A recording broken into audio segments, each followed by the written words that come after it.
If you're not registered to vote yet, organizations across the Big Bend are making sure that you have the ability to exercise your right. ABC 27's Micah Cho spent the day in Griffin Heights with groups knocking on doors to get people registered to vote ahead of National Voter Registration Day.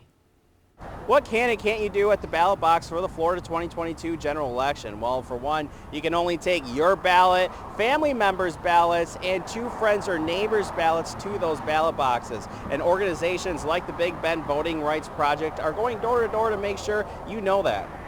It affects what's going to happen in the life of my nieces, my nephews that are still in the Griffin Heights community.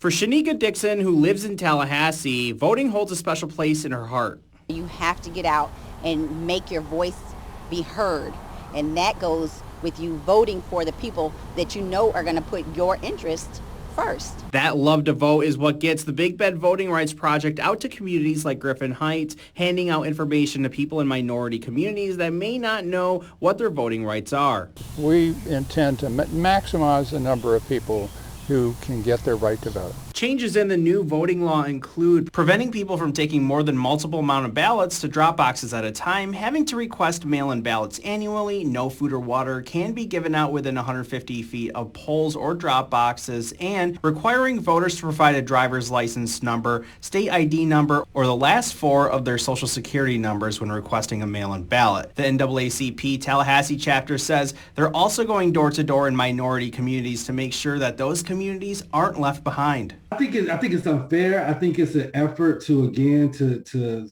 stifle the minority vote. I think what we've seen throughout the country is that the minority vote is being the difference in most of these elections.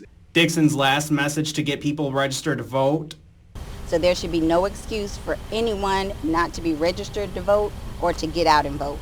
In Tallahassee, Micah Cho for ABC 27.